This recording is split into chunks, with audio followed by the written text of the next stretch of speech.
و بعد از مدتی طولانی در بعض روایت ها تا چند ماه وقتی راه را طی میکنند، در بعضی ها چند روز، یعنی عموما وقتی راه دور را طی میکنند یکی هر دو به سنگ تکیه میزنند و خوابشان میآید که یکی یوشه میبیند، موسی و یوشه میبیند که ماهی به حرکت میدروید و داخل بحر میشود، چون اینها در نزد بحر یک کم استراحت کرده بودند.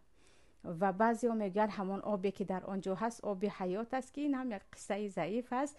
عموما در نزد یک بحری که اون بحر در کجا است، آیا بحری که در مصر است بین نیل و بحر سیاه یا بحر سرخ، یا بعضی ها میگن این در عراق است. عموما آن بحر کدام بحر است آن هم خیلی مسئله اختلافی است، که مهم دو جمع دو بحر است و در آنجا ماهی دیگر زنده می شود و به آب می رود. اما یوشه با یک حیرانی، با یعنی تماما چیزی عجیب است که یک ماهی مرده زنده شود و به آب رود، نگاه میکنند و لیکن به موسی خبر نمیدهند.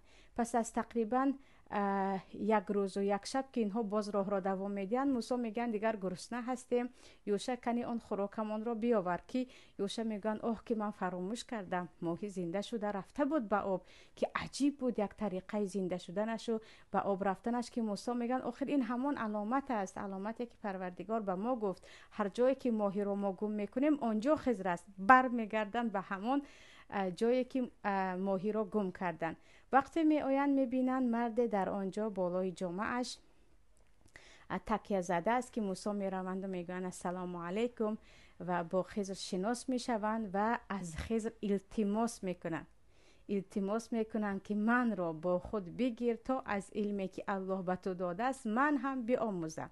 یعنی نمیگوین که من موسی کلیم الله هستم، همراه تو باید باشم، یا من پیامبرم، نه، فقط میگم مرا به شاگردی قبول کن. و به حضرت خضر هم ملکه میفهمن که بیهوده این آدم از آنجا نه آمد و این هم یک انسان عادی نیست. به این نگاه نکرده با شرط، یعنی استاد شرط میگذارد خضر که من تو رو میگیرم، فقط هر کاری که من میکنم تو نمیپرسی چرا کردی چرا نکردی، نمیپرسی، برای اینکه چیزهایی که من میکنم از علم تو بیرون است، تو خبر نداری.